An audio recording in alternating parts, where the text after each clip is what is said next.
Então, nesta aula, nós vamos começar a estudar o sistema solar, né?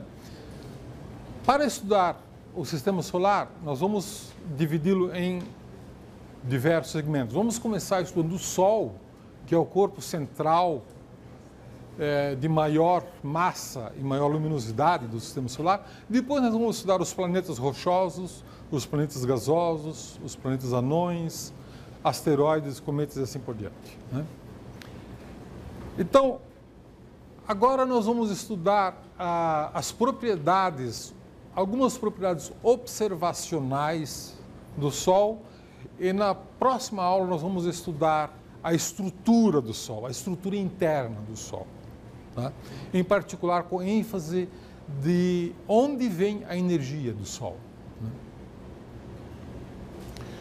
O Sol é o objeto de maior massa no sistema solar. Isso agora pode parecer óbvio, mas nem sempre foi assim, né? Sabemos que todos os corpos giram em torno do Sol, todos os planetas, luas, satélites, assim por diante, giram em torno do Sol porque ele tem mais massa do que qualquer outro objeto. Ele também tem mais luz, ele emite mais radiação do que qualquer outro objeto, por duas razões. Primeiro, ele é maior do que todos os outros e a temperatura dele é muito mais alta. E, portanto, vocês já podem derivar que a luminosidade, que depende do raio e da temperatura, deve necessariamente ser muito maior. Como é que você determina a temperatura do Sol, né? Observando o seu espectro.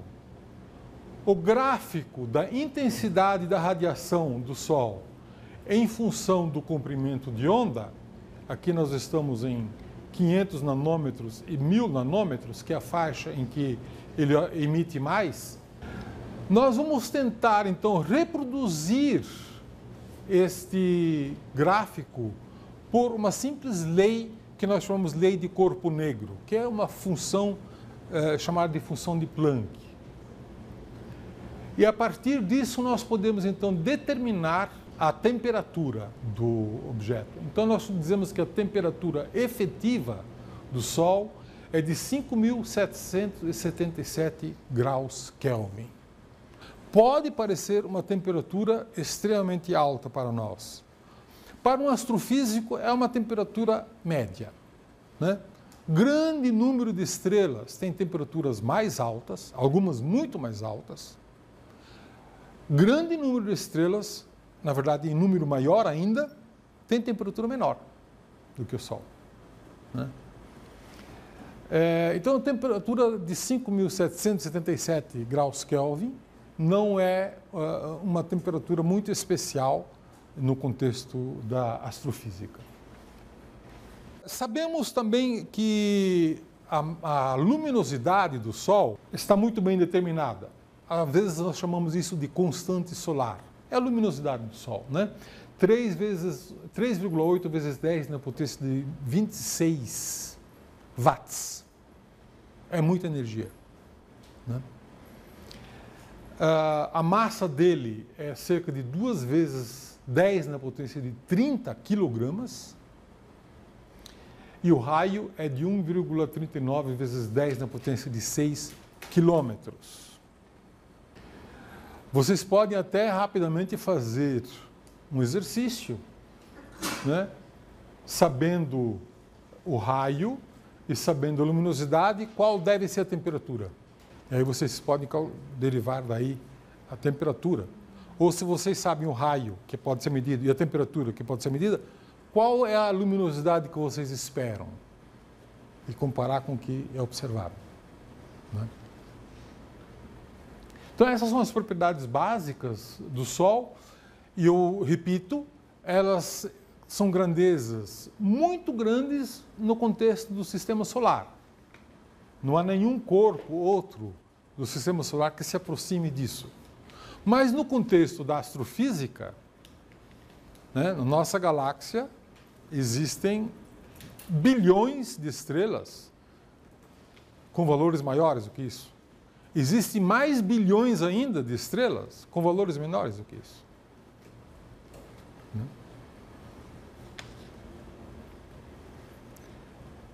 O Sol sempre pareceu para a humanidade como uma luz branca, redonda e branca. E para muitos isso foi um Deus e que, graças à sua divindade, devia ser perfeita, né? E muitos ficaram muito chocados quando finalmente Galileu descobriu, em 1609, que o Sol tem manchas, as chamadas manchas solares, né? Que hoje em dia, numa fotografia moderna, aparecem desta maneira aqui, né? As manchas solares. E o estudo dessas manchas solares tornou-se muito importante, porque ela revela, enfim, uma série de propriedades do Sol.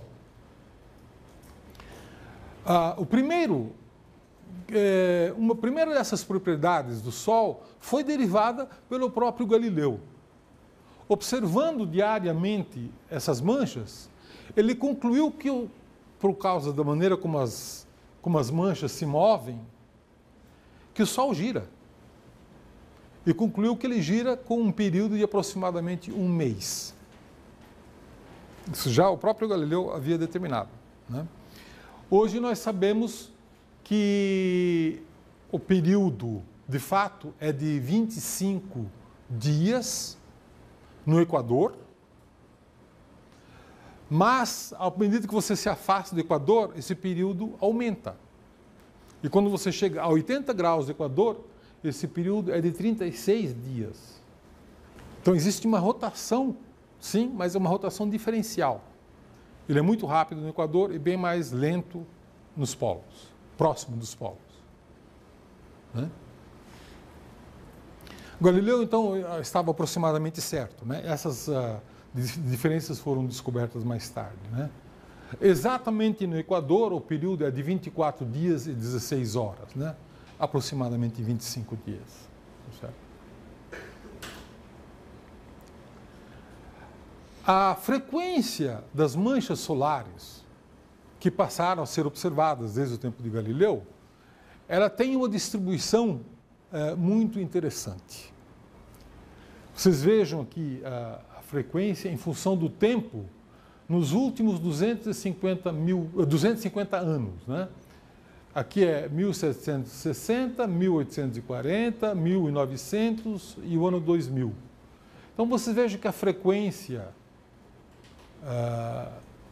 observada, né, 0, 50, 100 manchas solares, né, muitas vezes chega a 100 manchas solares. Ela sobe, desce, sobe, desce, sobe, desce, sobe. Esse movimento é regular. Ele tem os máximos desse ciclo ocorre a cada 11 anos. Os mínimos ocorrem a cada 11 anos. É um período, é um fenômeno estritamente periódico, né? É o ciclo solar de 11 anos, né? Nós estamos exatamente agora perto de um máximo desses, né? Esse ciclo de 11 anos, ele tem máximos que não são exatamente iguais. Imagina-se que essa intensidade dos ciclos, de máximos mais intensos, máximos menos intensos, possam estar associados com o clima da Terra, que eles possam influenciar o clima da Terra. E a principal evidência de que isso é verdade ocorreu por uma descoberta de que, por volta de 1650 a 1700, durante 50 anos, as manchas solares praticamente desapareceram, né? Depois voltaram com máximos e mínimos rigorosamente periódicos de 11 anos, né, até hoje. E nesta época houve uma que foi chamada de pequena era glacial na Europa, né? Todos os lagos, todos os rios congelaram e as pessoas começaram a patinar no rio Tamisa, nos lagos de Bruxelas e assim por diante. De tão frio, tão gelado que aquilo ficou, né? Naquelas muitas décadas, a Europa passou por uma pequena idade do gelo, como é conhecido, né? Esse pequena idade do Júlio também é conhecido como o mínimo de Maunder, né? Entre 1645 e 1715. Né, é onde os manchas solares praticamente desapareceram. E esta associação entre o desaparecimento de manchas solares e um clima extremamente congelante na Europa leva os cientistas a concluírem que há uma relação entre a frequência de manchas solares e a temperatura típica na Terra. Né? Isso possa ser um fator importante e que precisa ser levado em conta. Bom, a atividade solar, quando está em época de máximo, ocorrem certos fenômenos, né? Normalmente ocorrem muitas explosões solares, e essas explosões solares provocam auroras boreais mais frequentes, né? Também produzem interferências nas telecomunicações de rádio, né? Prejudica muito as radiotelecomunicações, porque isso interfere no campo magnético da Terra, interfere na ionosfera da Terra, e isso atrapalha, né? E, inclusive, pode produzir, já tem causado, de forma comprovada, apagões elétricos, né? Grandes redes de distribuição de energia elétrica, como nós temos no Brasil, podem ser fortemente prejudicados se houver uma explosão solar muito grande, né, cuja probabilidade é máxima quando você tem um máximo de atividade solar, como nós estamos passando agora. Né? Esses possíveis apagões da energia elétrica podem ser induzidos por grandes explosões solares. Né? Já houve um evento extremamente forte no Canadá, né, que foi comprovadamente causado por explosão solar. Uma outra coisa interessante é que durante eclipses do Sol, você pode enxergar a olho nu que o Sol tem uma coroa, de emissão, cujo gás chega a temperaturas de 1 milhão de graus Kelvin. Tá? Lembre-se que na superfície a temperatura é de 5.600 graus. Né? Nesta coroa, a temperatura chega a 1 milhão, e isso pode ser visível a olho nu durante um eclipse total do Sol. Né? E esta coroa, então, emite linhas que são chamadas linhas coronais. São linhas de muito alta excitação, típicas de um gás submetido a temperaturas extremamente altas. Né?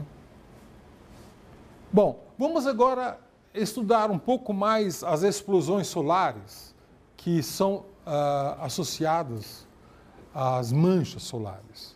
Então, quando você tem um ciclo de máximo de manchas solares, você tem também um aumento na frequência de explosões solares. Isso aqui é uma fotografia do Sol tirado com filtro especial, né?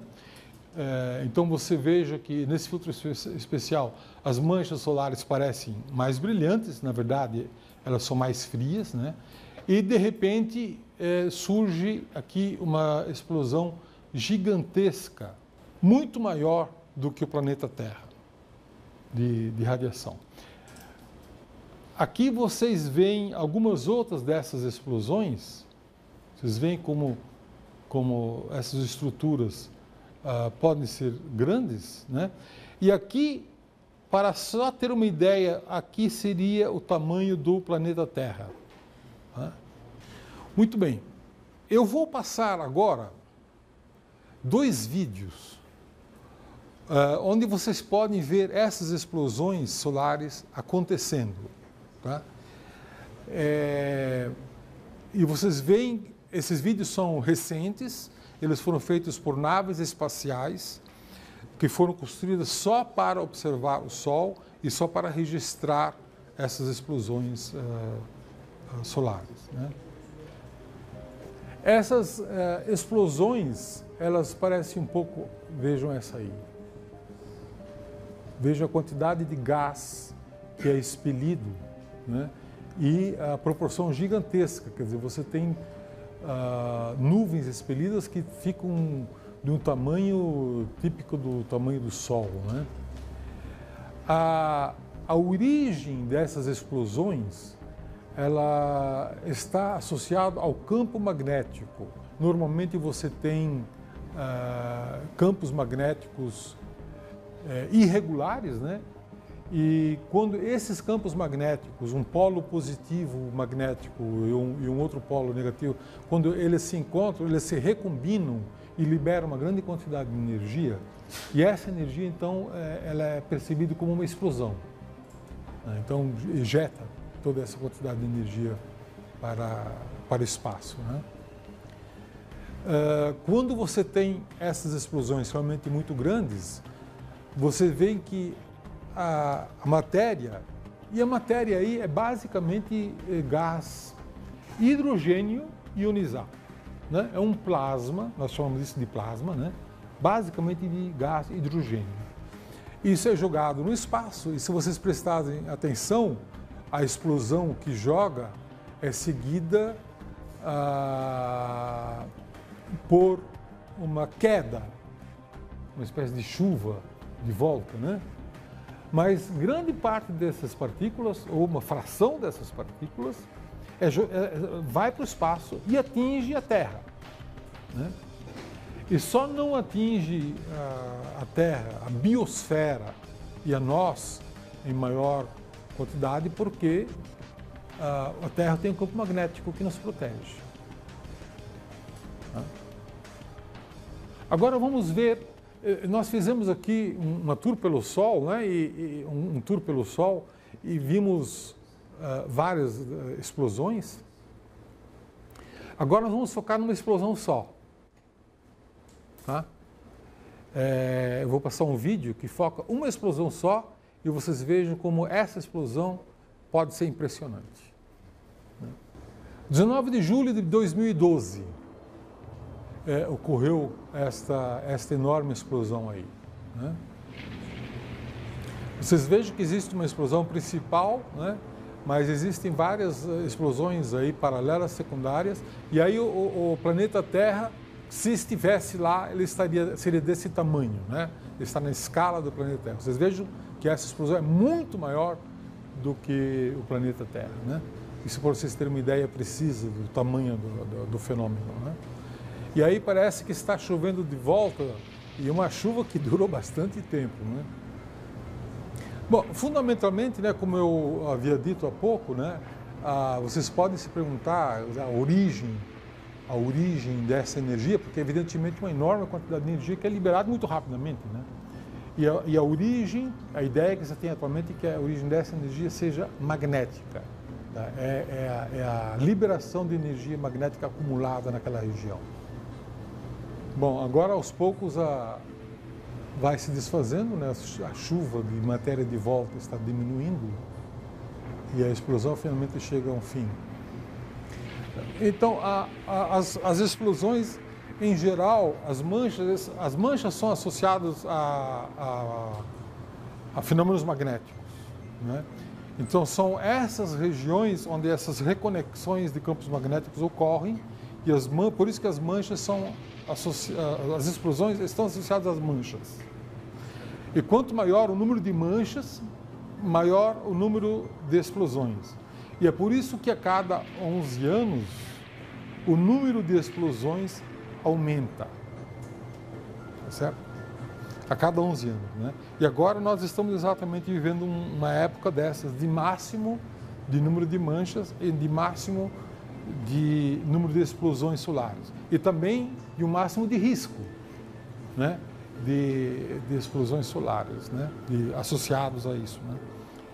A gente está focando uma explosão grande, mas ao mesmo tempo tem várias explosõezinhas pequenas acontecendo. Explosões pequenas, portanto, são muito frequentes. Explosões grandes são raras, né. Essa foi de 19 de julho de 2012, né. Esse ano já ocorreu também uma explosão muito grande, elas são raras, e as explosões extremamente grandes são raríssimas, né? Há registros de que no século XIX onde não havia ainda muitos equipamentos elétricos, redes elétricas, mas já havia redes de telégrafos, houve uma explosão solar que simplesmente queimou as redes de telégrafos, pura e simplesmente. Queimou todas as redes. Né? Se hoje ocorresse uma explosão dessas, seria um desastre para a economia mundial, evidentemente. Né? Porque queimaria tudo que está interconectado em rede elétrica. Né? E isso seria desastroso. Você pode dizer, isso não vai acontecer mais. Bom, aconteceu no século XIX, né? Tá certo? Digamos que aconteça uma vez a cada 200 anos. A pergunta é possível prever esse tipo de coisa? É possível prever até um certo ponto. Por quê? Porque se você fica observando o Sol e você vê uma explosão dessas começando, o efeito dessa explosão vai chegar na Terra 3 ou 4 dias depois. Então, há um intervalo de tempo de 3 ou 4 dias. Pode-se dar um alerta, né? Digamos assim, você pode tirar todos os seus equipamentos das redes, né? E esperar o fenômeno passar, o seu equipamento está livre, mas se a rede for destruída, você pode ficar um bom tempo sem poder assistir uma televisão, ter uma lâmpada elétrica, faça o seu chuveiro funcionar a gás e assim por diante. Né? A temperatura da coroa solar é maior do que a temperatura da superfície do Sol. Vocês viram a pergunta? Isso é para matar a aula, né?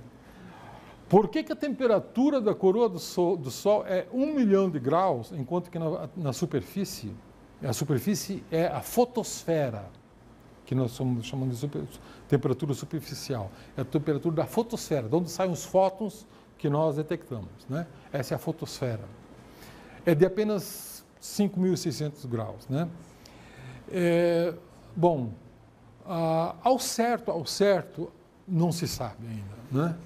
Mas existe, de alguma maneira, mecanismos de ondas que sejam acústicas, que sejam eletromagnéticas, que transferem energia do Sol para a coroa. Tá certo? Essa transmissão de energia faz com que lá na coroa há um acúmulo de energia e como a densidade de matéria é muito baixa, então você tem muita energia por unidade de massa e, portanto, a temperatura sobe. Parece simples, mas qual é o mecanismo exato de transferência de energia da superfície para lá? Ainda não é muito bem conhecido. Né? Você pode imaginar que quando você vê essas explosões magníficas aí, que você tem algum mecanismo também de jogar energia para cima. Né? Tá certo? E quando você joga muita energia para uma região de baixa densidade, isso evidentemente, intuitivamente, a gente pode imaginar que você esteja aquecendo alguma coisa. Né? E quando essa energia é muito grande, a densidade é muito baixa, a temperatura pode realmente ser extraordinariamente alta, como é no caso do Sol, da coroa do Sol, né? Chamada coroa solar. Para quem já viu eclipse solar total, que não é fácil de ver, né? Eu só vi uma vez, a gente vê essa coroa muito claramente, muito visível. Né? Ela é magnífica durante o eclipse solar.